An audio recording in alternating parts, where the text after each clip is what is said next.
All right. So we are broadcasting and we'll just wait a couple minutes for folks to trickle in, probably just like 2 minutes or so. Hello to people who are joining in. Welcome to our presentation. We're just going to take a couple minutes to let the attendees join in.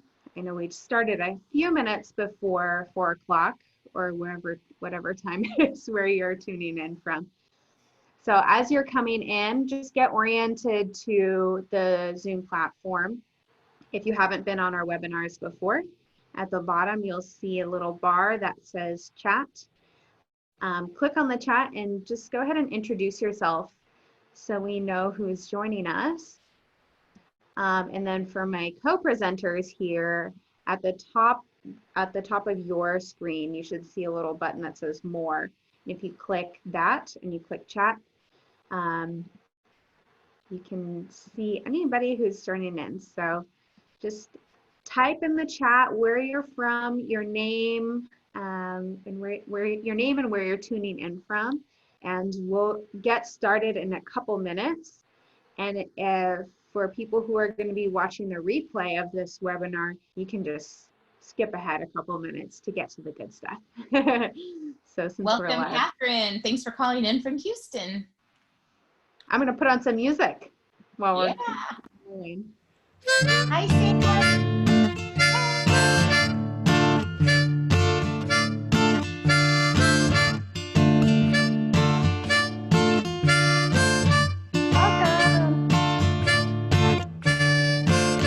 Gotta get back to normal days. I've been living in a haze.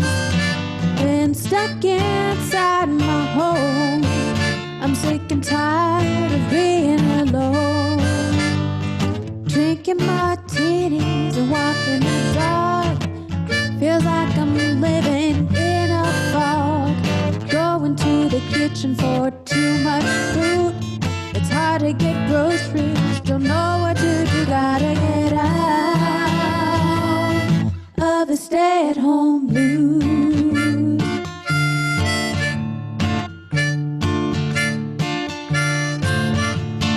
Thankful to connect over the internet. Keep doing your exercises, or you won't wear normal sizes. Healthcare workers put their lives on the line. All we can do is hope things will be fine. We've learned to work together to try to make things better. We're so glad that all of you are joining us. The song that you're listening to right now is one written by our client.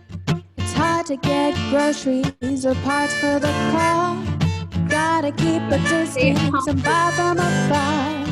Wearing a mask to avoid the flu. Wash my hands, got my gloves on too. Gotta get out of the stay-at-home blues.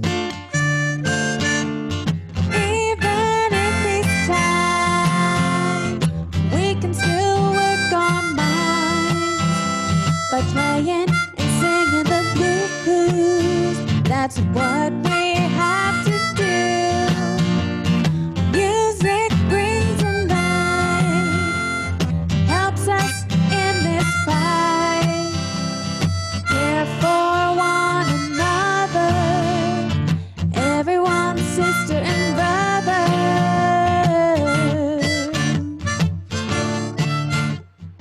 All right, everybody. It's always fun to get started with some music. We'll go ahead and introduce ourselves. My name is Annela Flores. I'm one of the board certified music therapists with MusicWorks, and I'll pass it off to Lindsay. Hi, my name is Lindsay Zehren. I'm also a board certified music therapist at MusicWorks. And Cassandra.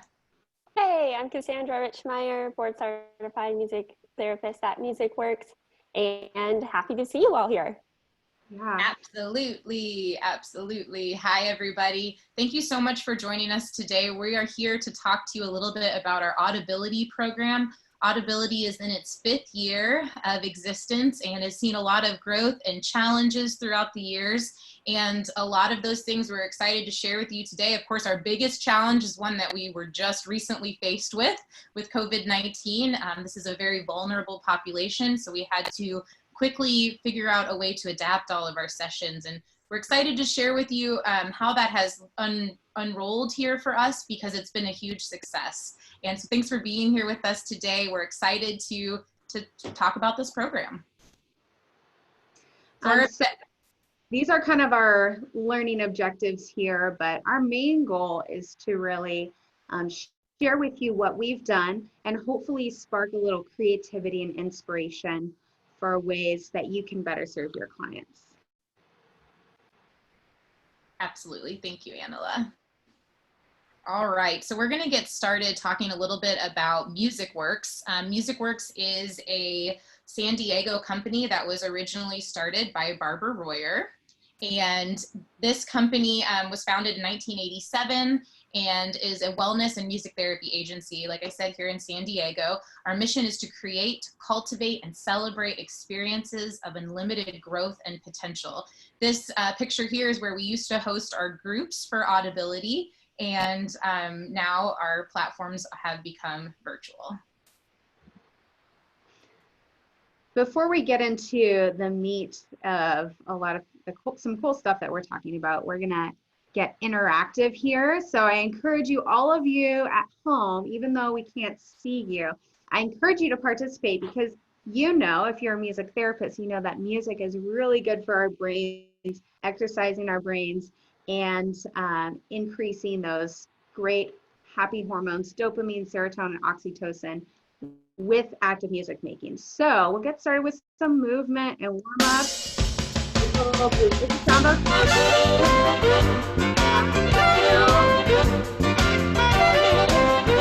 Bring it down a little bit. Take a deep breath in. Exhale, let it go.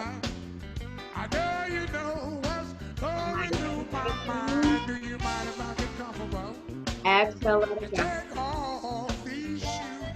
Deep breath in. Reach your arms up to the sky. Stretch your side. Exhale. Shake back. Another deep breath in. Exhale, shake it out. Get that little rhythm in your body. Nice. Exhale, bring it to your chest. Stretch the back of the neck, make your head hang. Let's rock it side to side. To the right.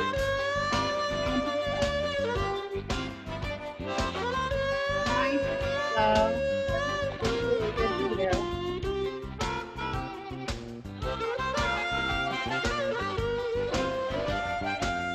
Inhale, bring it back to the center. Lift the fingers. Give it side to side.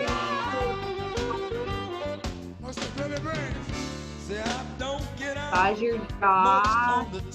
Circle. You know she don't like all of that running around all week long. Tonight I'm gonna do as I choose. Now we're gonna tap with your hands. Tap. I'm gonna get my head back. Party all deep Even down at home. You'll feel so good afterwards. Tap all the way down your leg. Down to your toes. And bring it back up.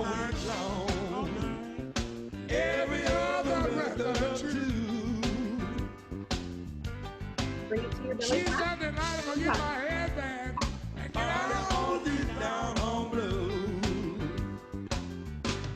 Up to your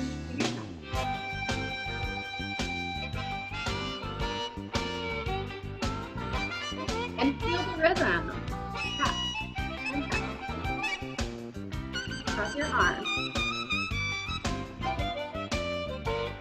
Let's try open and cross. And open and cross. arms all the way down. Your fingers. Bring it back up. Massage your shoulders, your neck. I wanna get my head back and turn it down. Beautiful. Let's do it on the other side. Down, Please. All the way down. all she wanted is down on blues. Bring it back up. Every other record or two. Oh, no. Massage. She said tonight if I get my head back, down. Roll your shoulders up and back. Couple times. Exhale up. Exhale down.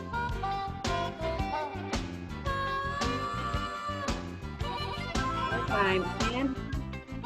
Exhale, let it go, and shake it out. Nice. Usually when I have my harmonica class, we do a couple fun warm-ups too. So that's an example of something that I do at the beginning of all of my audibility harmonica groups. Excited to chat a little bit more about that, but first, Lindsay's gonna jump in and talk about Parkinson's disease. Yes, thank you, Annela. Before I get started on this, and while I'm talking about this, if you feel any differently after doing those passive proprioceptive squeezes and taps, we'd love to hear your comments about those. They can be very energizing and can make you feel really, really good. So feel free, if you feel different, throw it in the chat. We'd love to hear. So for those of you not familiar with Parkinson's disease is a neurodegenerative brain disorder that affects around 1 million people in the United States. In San Diego County, there are over 60,000 people with the diagnosis of Parkinson's disease, which is part of the reason why this program came to be in the first place, was to address that huge need in our community. The average age of diagnosis is 60. However, we've had people in our groups as young as 32 and as old as in their mid-90s. There is no cure, but symptoms can be managed. So that's what we're looking at here with audibility. We're not talking about healing or a cure. We're talking about how can we manage your symptoms and how can we empower you as a person with Parkinson's to really use this music yourself to address your symptoms. The disease is progressive, and it's really important to note that, especially when taking data and documentation with groups, because you're going to see people start to decline over time. One of the interesting things in this protocol is that we've been working with people, as I said earlier, this is its 5th year of existence. We've had people in the class those entire 5 years, and we have seen little decline in them, but not as much as perhaps had they not been working on these things on their own and with us in the class. Common symptoms for Parkinson's disease include dyskinesia and bradykinesia, so inability to control the body, also that freezing aspect, tremors, having a flat affect, which we work on a lot with music, stiffness and slowing of movement, rigidity, postural instability, difficulty swallowing, a soft raspy voice, depression and anxiety, and desire to withdraw from people and activities. This last one was something that was a huge concern to us at the beginning of the COVID-19 pandemic. We didn't want it to be something that caused people to be isolated that had been coming to group, and was one of the major catalysts for us getting our groups online very quickly so that we could help to mitigate that. There's so much great research about music and the brain, and also music for Parkinson's disease. So these are just a couple little resources for you. But what's cool about music, and kind of mentioned at the beginning, is that when we engage in active music making, it increases production of certain hormones in our brain, dopamine, serotonin, and oxytocin. And all three of these hormones are related to the parasympathetic nervous system, which is part of our body's automatic functions that we don't consciously think about. And those hormones are related to regulation of the body. It's our rest and digest state in the parasympathetic nervous system. People with Parkinson's disease, they actually have a decreased dopamine production in the brain. And because of that, it actually, the result of decreased dopamine production results in some of the symptoms that Lindsay just talked about. So I always like to tell our clients that their music therapy groups with us is their dose of dopamine, because they actually have to take a medication. It's like their dopamine dose. So our music is an additional dopamine dose for them. We wrote a song about that. Thank you, Annela. Yeah, music is, it's actually considered a dopamine flutter. So some of the research that's looked at carbidopa, levodopa, which is the most commonly used dopamine booster for people with Parkinson's, some of that neurologic research has shown a difference with that medication in conjunction with music therapy. And some of the effects of music therapy can last up to 2 hours after the session. So decreased tremors, decreased rigidity, decreased freezing, being able to get the body moving again if there is freezing, and having a more steady gait. These things we start to see a big difference in even after the session is over. So based on, like I said earlier, the fact that there is such a large population of people with Parkinson's disease in San Diego County, we were approached 5 years ago by the Parkinson's Association here to develop a protocol that could be repeated and reproduced in different areas that a music therapist would lead that targets the voice. So our original Audibility group started, it was a singing group for people with Parkinson's. And I will mention, you'll see PWP throughout this presentation. That's the standard shorthand for people with Parkinson's.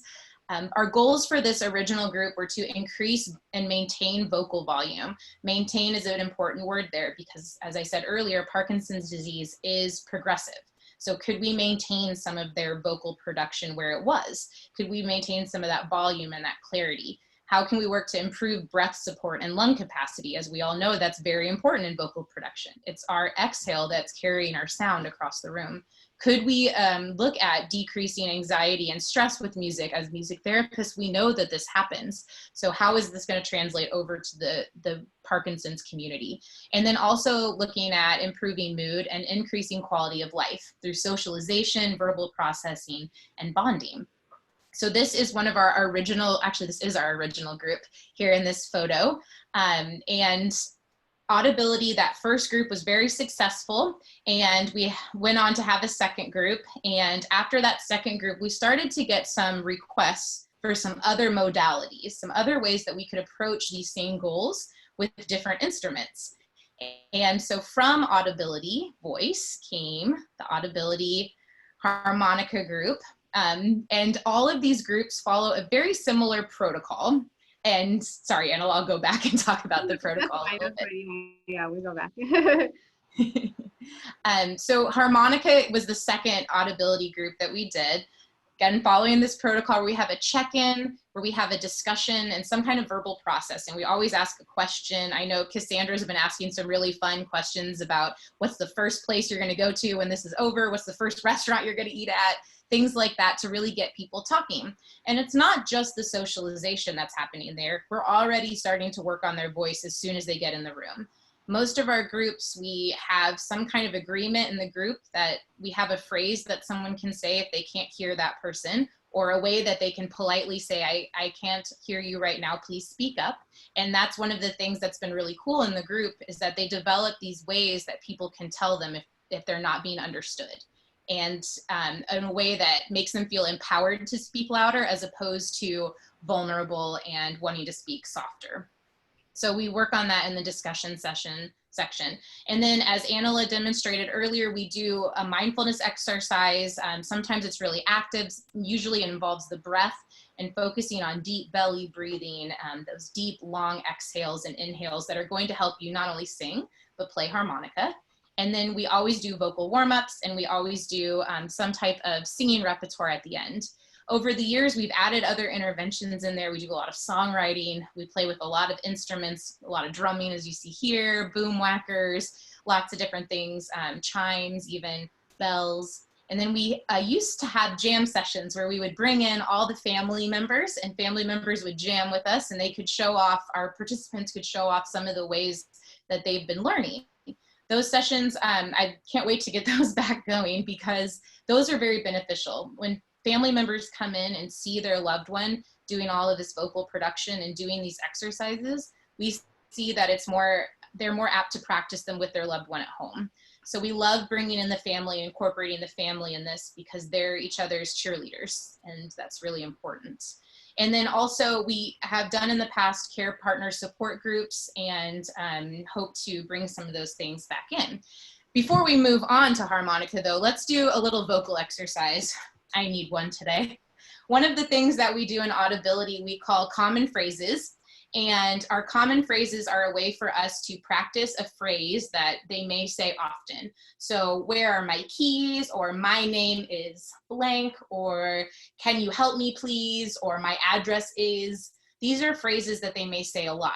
And what we ask them to do is to really be mindful in their everyday life, and to notice what phrases they get a response like, huh? Or what? Or pardon me? Or I couldn't hear you. And they write those phrases down and bring them in, and we turn them into vocal warm-ups so that we can really practice those phrases that they use a lot in their everyday lives for projection. So today, Cassandra and Annela and I were talking before the session about a really good one for right now. And we decided that we're gonna do, when will this be over? When will this be over? Meaning the pandemic. And we are going to turn that when will this be over? And this is incorporating some neurologic music therapy techniques into this. And we're going to turn it into a melody, something that we can sing.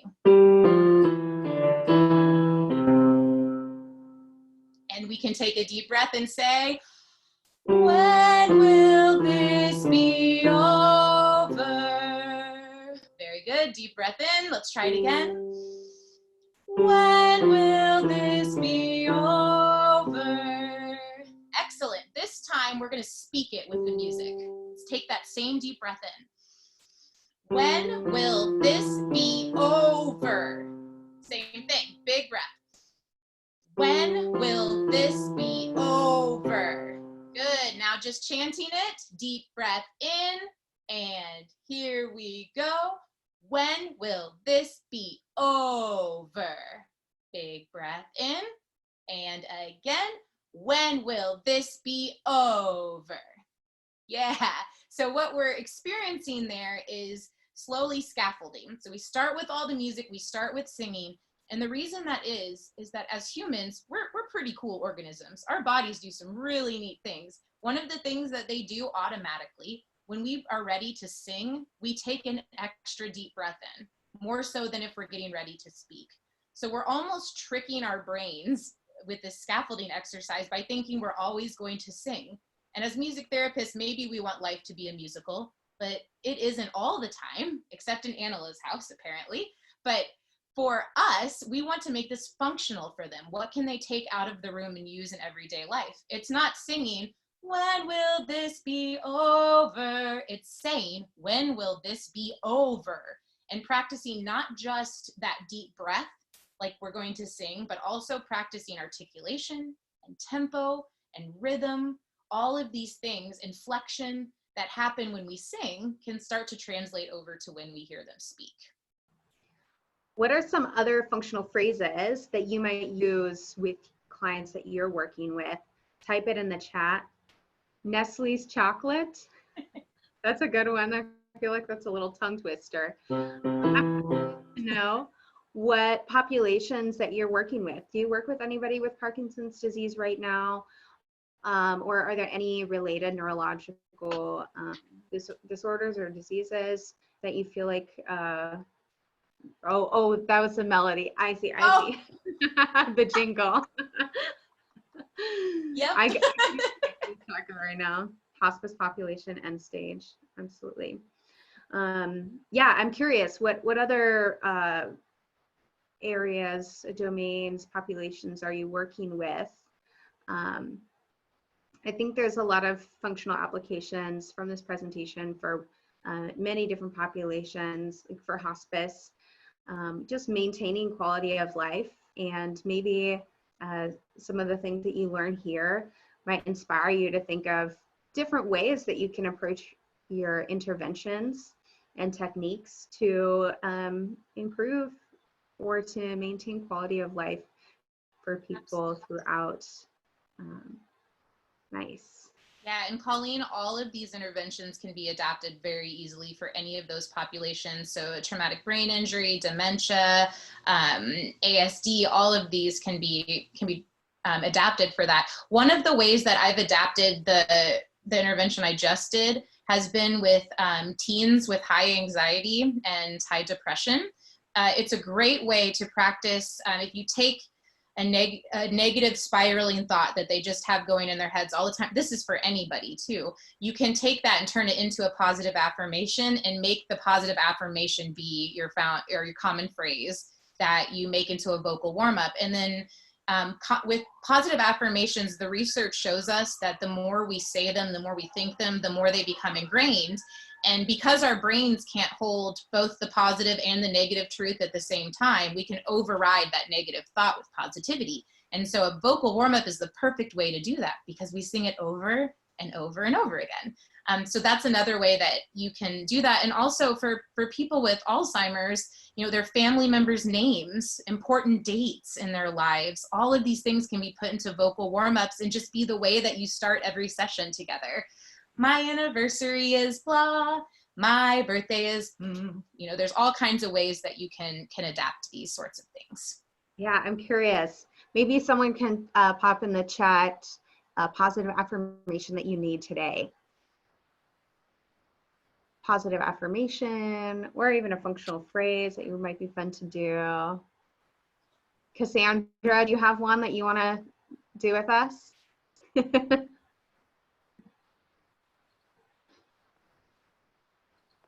I need to go to the bathroom is a perfect common phrase. Or where is the bathroom? We've done where is the bathroom a lot too. It's very functional. Exactly. That's something that they would need to practice. And if every time they go into a new building and they ask where's the bathroom, the response they get is, huh? Or what did you say? That has to be so frustrating. So yeah, let's do. Do you want to try that one, Cassandra? I need to go to the bathroom. Sure.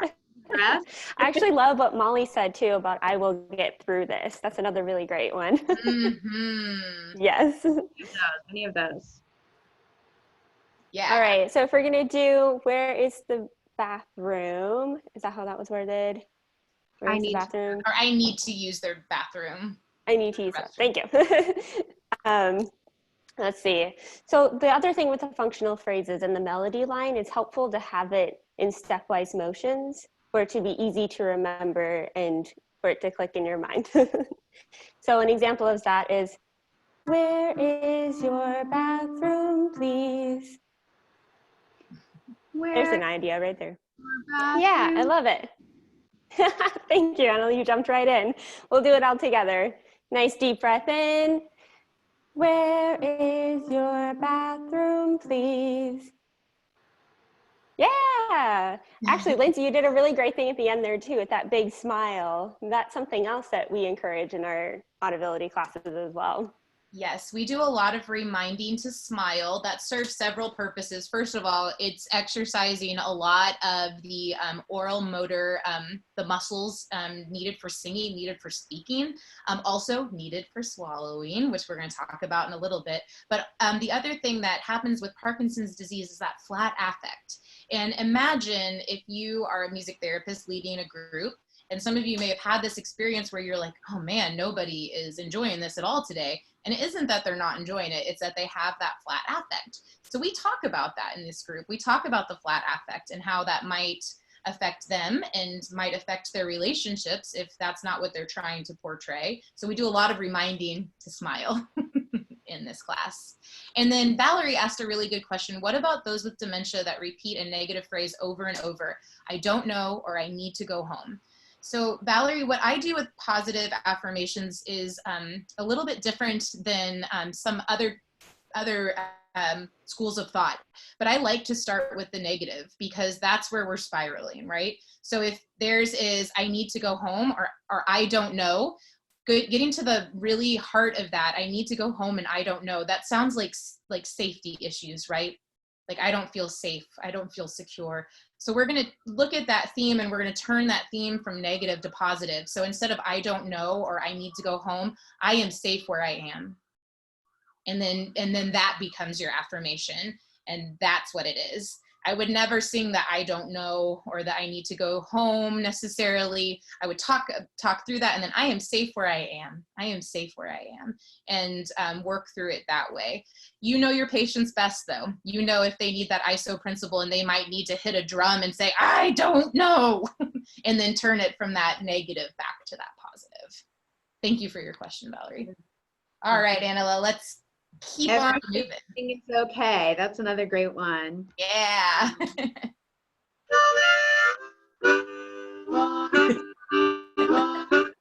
Thanks for that intro. That was perfect. So from the audibility class came the harmonica class. And when this was actually the gentleman and lady in this picture were the people who requested the very first harmonica class. And when they asked me, I thought, well, that's interesting. I've never touched a harmonica before, and I better learn. It has turned into one of my favorite instruments, and it is so much fun to play.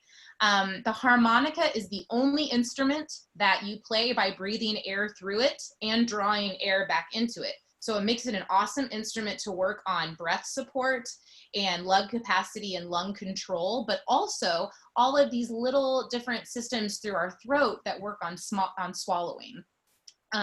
So we started with this, and then we, after we had the original group, they didn't have enough. So they wanted a blues group and wanted to specifically learn blues harmonica, which is where Annela came in to start to work on that more stylized, and then working into performance. So what our goals are with harmonica is that we improve swallowing functioning, we increase breath support and lung capacity, we decrease stress and anxiety, and again, that socialization and bonding, and then also really priming their cognition by teaching them something new. There's a lot of things that are going on, and as music therapists, we know when we're reading music, we're looking at the notes, we're thinking about the musicality, we're breathing, we're thinking about our posture. So all of these things going on, the brain is very lit up, and it's like a cognitive workout for someone who may have either an injury or a neurodegenerative disease like Parkinson's. Yeah. After harmonica, they kept asking for more. Is my screen sharing paused, or can you still see it? We can still see it. Okay, let's see. Anyways, so this little instrument, this harmonica, I'll make it full screen so you can see, incredibly accessible to people of all abilities, whether you've played harmonica for 20 years, or you're a musician, or you've never touched an instrument in your life. This is excellent for our individuals with Parkinson's disease. I'm doing a bunch of wellness-based music therapy groups too, for seniors in an independent living facility, the independent apartments complex. And I do a lot of really cool exercises. Like Lindsay said, it does so many great things for our body and for our brains as well. And this is just like a $10 Hohner blues band harmonica, and actually has a pretty good sound for being so inexpensive.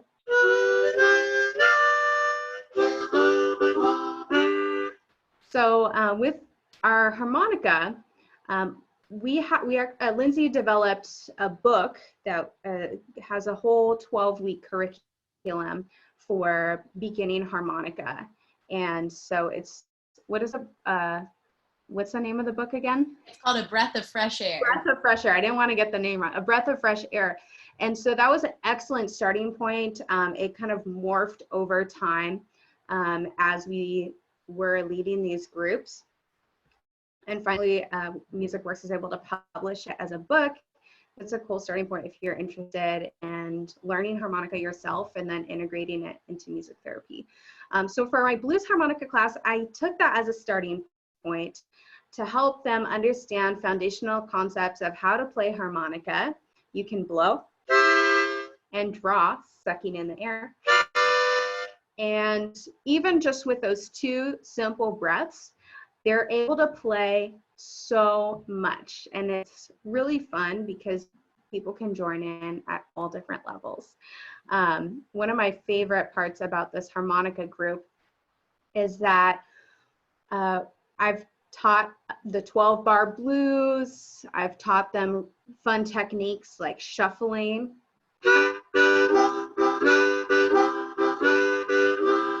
Or chugging.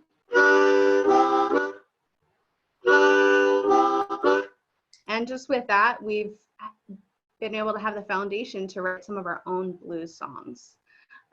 So we always, you typically will start off with a check-in, some type of mindfulness exercise, whether it's a guided relaxation, progressive muscle relaxation, some kind of deep breathing, or like I did at the beginning, super high energy movement, breathing, and then integrating some breath exercises with the harmonica. So all of that kind of comes together at the beginning of the group. In my classes, I'll have like a teaching moment where I'll teach a certain technique on harmonica that they can include in their toolbox of improvisation tricks. So when they're just listening to a jam track, they can play along. And then usually I'll do some type of repertoire where they're learning how to play the melody of a song, like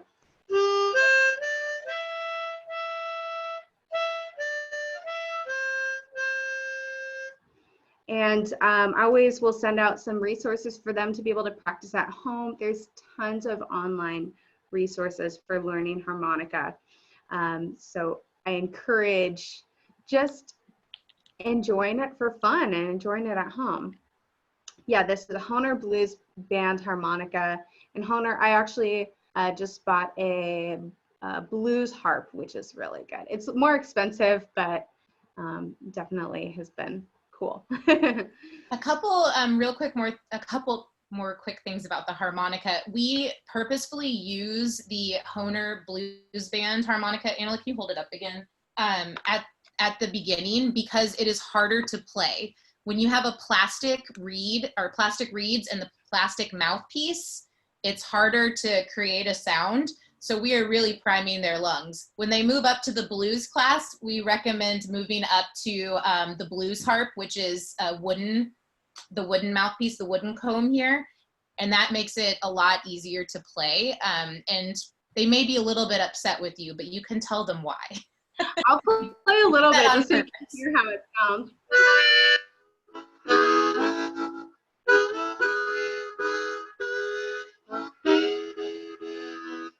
So it has a bigger sound for sure. And you can do more stuff with it, but it's good to start off with the beginning one. Yeah, it is good to start off with that harder, almost, because at the beginning we're just working on the breathing. And one of the things I love about harmonica and what's been so successful in our groups, especially for people with Parkinson's, because there is a huge need to address the tremors, harmonica is an instrument. It's light.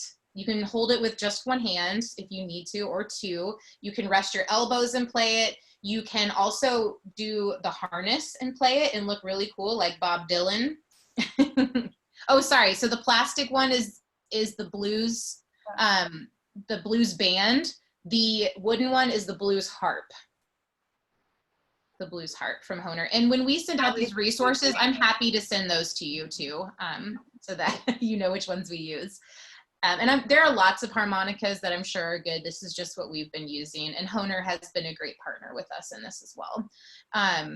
So when you play harmonica, you can have them wear that harness, and it's not something that they have to feel self-conscious about, because a lot of rock stars wear that harness. So in my emails that I've sent out and stuff to classes in the past, I always include pictures of Bob Dylan wearing that harness and Alanis Morissette and all these different artists, so that they know they can wear that. If tremors are an issue and they can't keep the harmonica still, then let's put the harness on and have it hold it for them.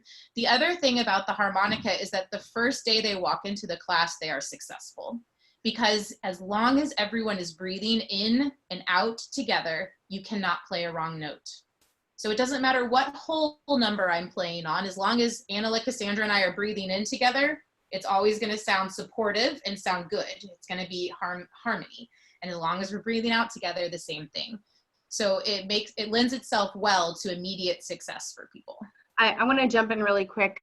Another thing, just as far as like facilitation techniques, if you do decide to do a harmonica class, is just providing some rich backing tracks or musical accompaniments.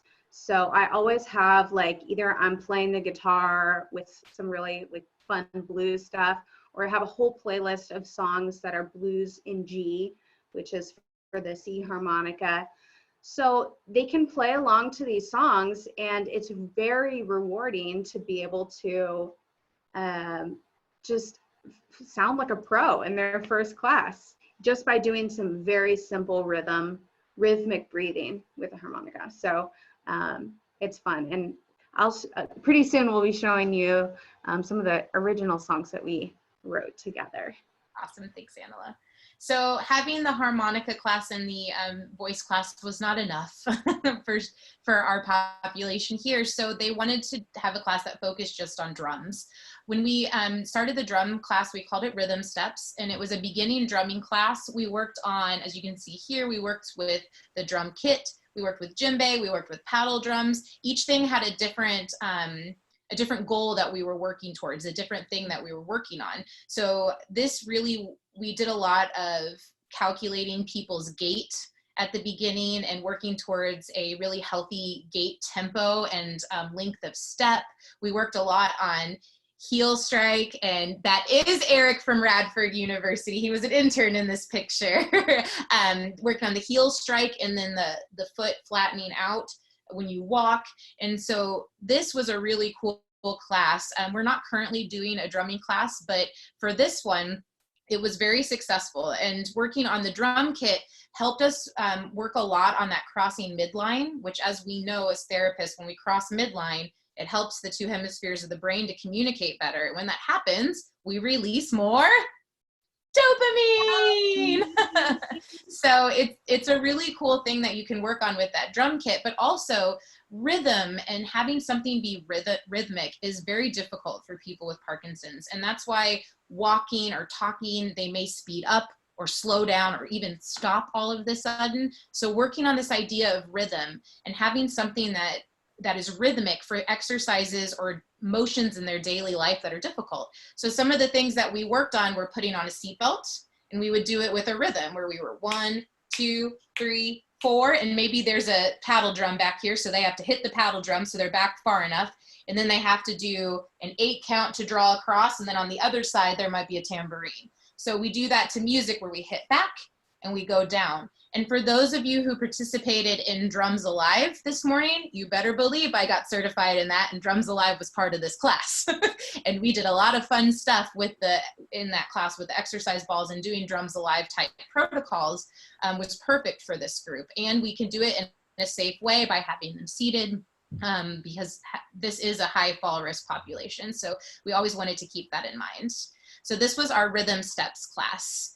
And still not enough. They wanted something to focus on just the mindfulness and wellness piece of the class. So we started a chair yoga and meditation class for stress reduction. I am an RYT 200 certified yoga teacher, so I was able to do this. If you are not a yoga teacher, I highly recommend collaborating with a yoga teacher in your community to do this, where you can provide the music live for the chair yoga class.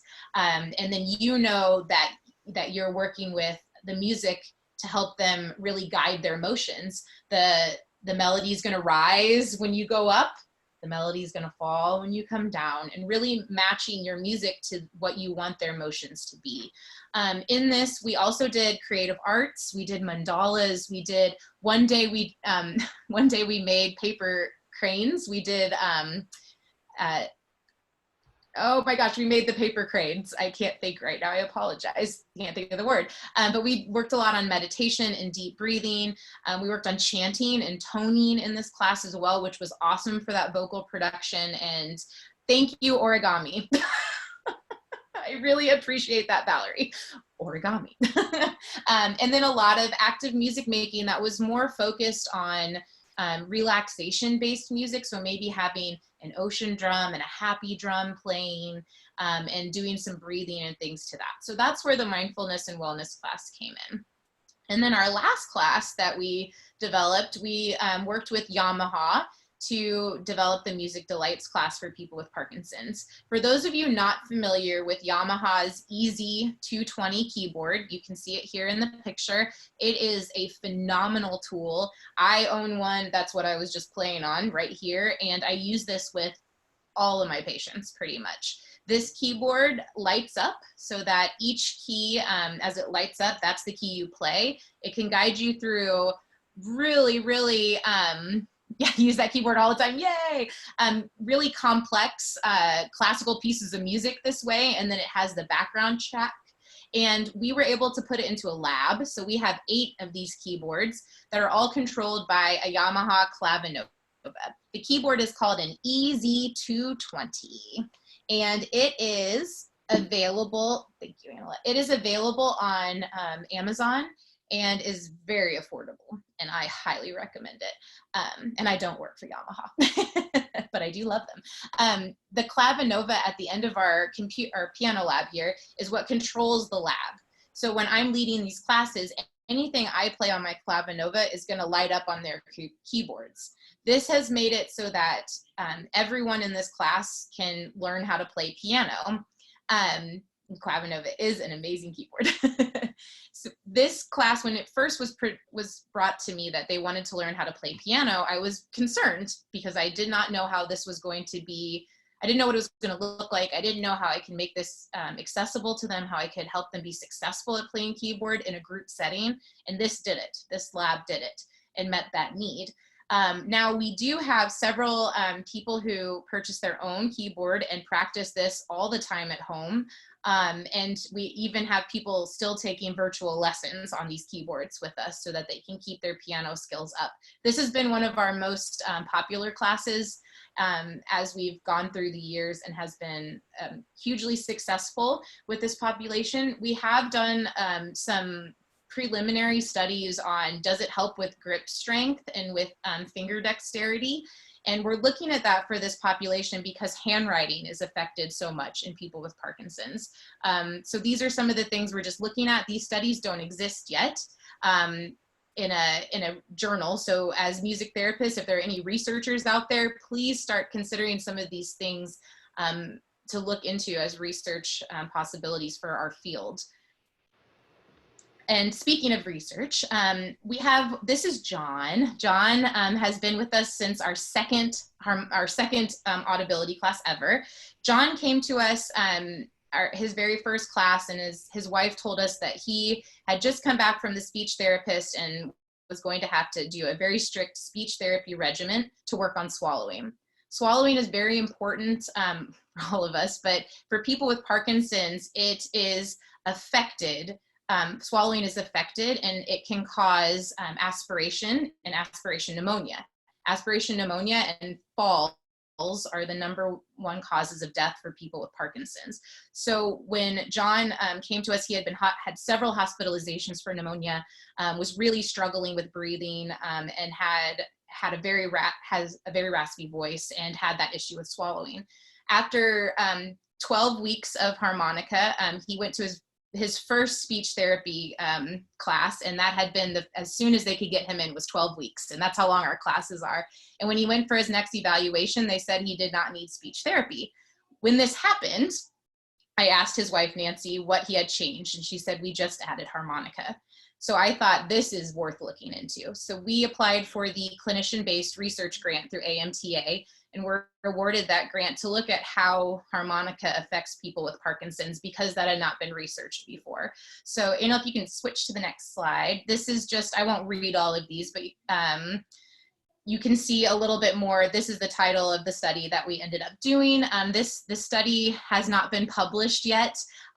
When I did this study, I ended up having a baby. So we still have all of the data and stuff and hope to publish this someday with some more data from the blues classes that we're working on now. And the next slide will show, Annela, the results of that study. So we did see an increase in that people came to this program, that is huge because of the isolation piece. We did see a huge increase in quality of life and participation in sessions, and as you can see, a little decrease in symptoms of PD, some people reported, and a huge increase of the symptoms being less after the class ended. So it was a really cool study. Hopefully we'll be able to get that out to our community of music therapists soon. All right, Annela. I'm so excited to show you all this video because these guys are awesome. These are some of the folks in my blues harmonica class, and I'll just let you watch and enjoy. Music therapist. So this is our group, and together we've been writing some original songs about what it's like to live with Parkinson's disease. So this is Parkinson's Blues.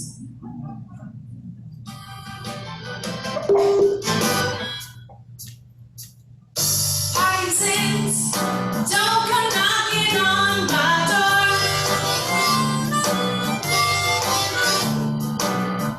Parkinson's, don't come knocking on my door. You're trying to change my life, but I won't give up no more.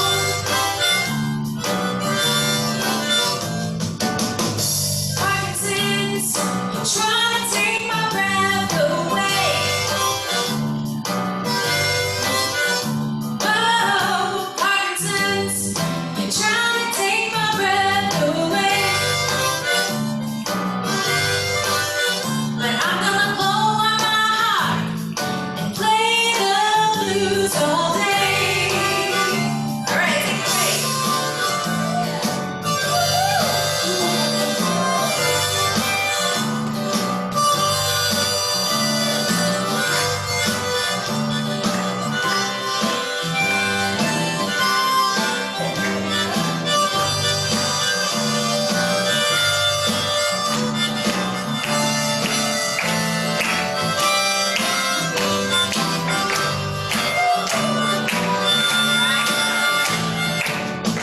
Parkinson's, shaking my blues away. Oh, Parkinson's, I'm shaking my blues away. I'm shuffling my feet, but I'm gonna dance the night away. All right, I'll pause it there. So much fun. So not every person in this group has Parkinson's disease. There's two folks who are, allies and care partners, and then the rest of them, they do have Parkinson's disease. And all of these guys have been with us for many, many years. It's been so fun to have them be a part of their group. They wrote the lyrics, they came up with the ideas. I actually used the clavinova, the Yamaha clavinova, to create the backing track. So this is a total original song, and we recorded, I think, 4 songs. So if you were here at the very beginning of the class, we recently have just been transitioning to a virtual platform, and we wrote a song about our stay home blues because of COVID-19. So over the years, that's one of my favorite videos too. Over the years, we've really become huge allies and partners with the Parkinson's Association in San Diego. And the event that performance was at is called Empowerment Day. And we've been a part of every single Empowerment Day they've had here in San Diego, and are able to showcase some of the talents of our participants, but also encourage other people to try it, and to know that they can be successful at this, even if they have no musical background. So we've done that to reach out. We've done lots of presentations and worked with lots of different speech therapists, neurologists, physical therapists, rehabs, churches, even recreational centers. Everywhere that serves people with Parkinson's knows who we are and knows how to get people into our groups. So that's been a huge way that we've been able to promote these groups, but also bring these services to people in our community. We've hit the road. We don't just provide services in our center anymore. We've even had a class in a gym, a gym that serves people with Parkinson's. We've had classes in churches. We've worked with the local Tremble Clefs group. If any of you are familiar with Tremble Clefs, it is a singing group for people with Parkinson's, and several music therapists lead those groups throughout the country as well. We're working now in MusicWorks to provide a training, some kind of training, because we have a lot of good background and we're ready to share what we're doing a little bit more with everyone. And we're working on publications.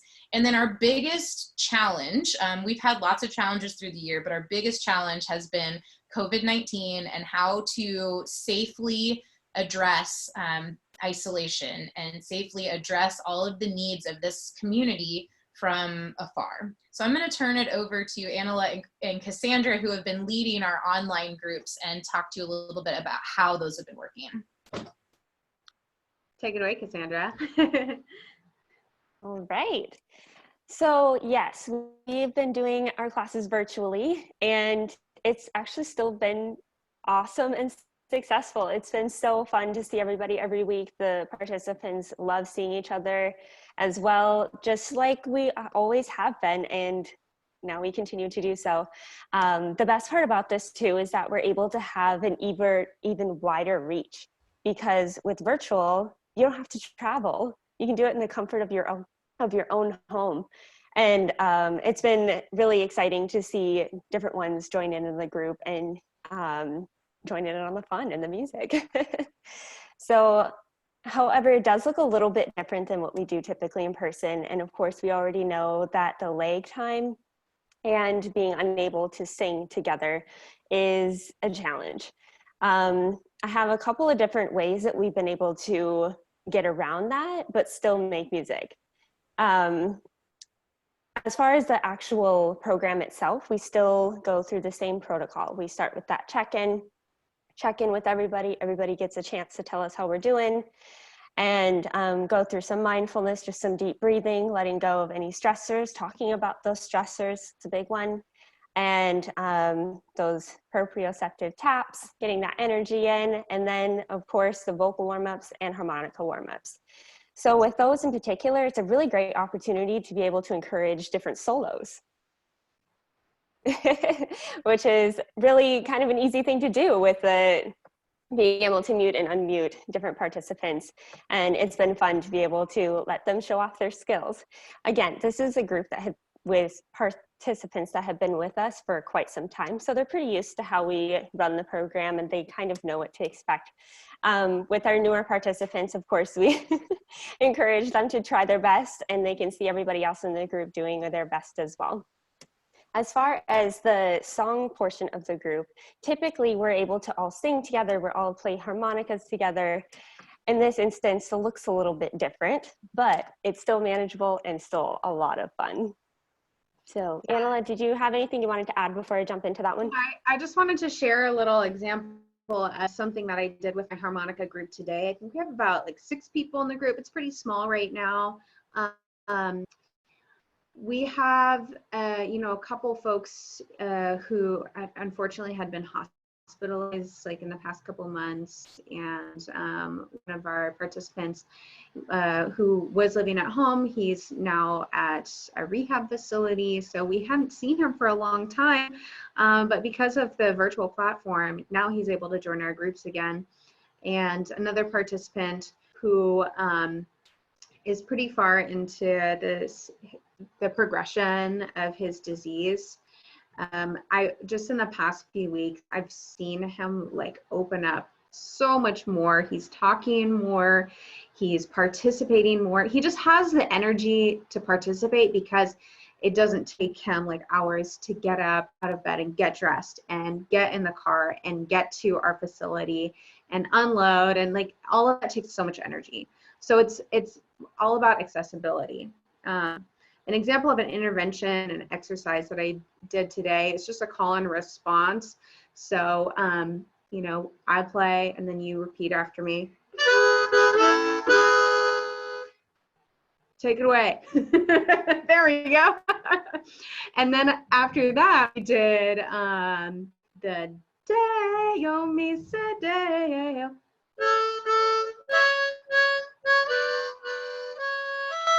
So I taught them that little lick, and I would sing, Deo Misa Deo. They play. So even with a delay, you know, I usually have them on mute, so I'm not getting that same feedback, but they're able to participate just as much. And the same thing is true for the voice too, for singing, for drumming. Having that call and response has been a really successful thing in these groups. And I was just looking at the time, and we are so close to running out of time, so I wanted to answer one of the questions that popped up. And this is, how often do you recommend someone play? And unfortunately in hospice, I'm often only seeing people 1 or 2 times a month. And that is something that, you know, we of course want people to play as often as they feel comfortable. I always have told our groups that with practicing singing, piano, drums, harmonica, whatever it is they're playing, first of all, it should always be fun. And if it ever gets frustrating, put it down, walk away. Because if it's creating anxiety, it's the exact opposite of what we want to be doing. But I encourage my participants to just leave their harmonica on their kitchen counter or kitchen table. Every time they walk by it, pick it up and just breathe once through it and play as often as you can. Keep it in your eyesight all day long, so you want to play. And I think that really encourages people to practice more often. The ones that we don't see very often, because it's an inexpensive instrument, hopefully they can get one and have it at home and play with a care partner or a loved one or a friend to make practice more enjoyable. And I just saw the question about the training. The training is in development right now, and if you join, it'll be on the hub that this conference is on. So as long as you're on our email list, you will be privy to that information when it's ready, and we'll be ready to jam with you. Make sure that everyone who's registered for this course, we'll send you all an email once we have details about when that's going to be happening. So now we're getting really familiar with this online platform because of the conference. So we should be able to provide that as a course online for you all. Yeah, we would love to have you. I'm so I mean, harmonica and all of these great approaches are so awesome to use in many different settings. Yes. Yeah. I love it. Right at 5 o'clock. 5 o'clock. Just wanted to share my screen one more time. You can always reach out to us if you have any other additional questions. That's my email. You've probably gotten a lot of emails from me recently, Lindsay and Cassandra's. And we thank you for letting us share with you. Thank you for taking the time to join our conference today and to be a part of this. Yes, thank you all so much. We look forward to seeing you in the future and rocking out with you a little bit. Everyone take care, stay safe, stay healthy. Thank you. Thank you all. Should I play a little outro music? Yeah.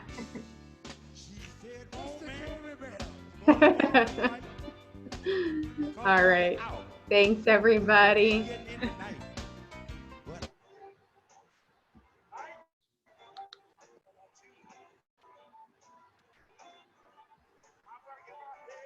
All right, we'll see you next time. Bye.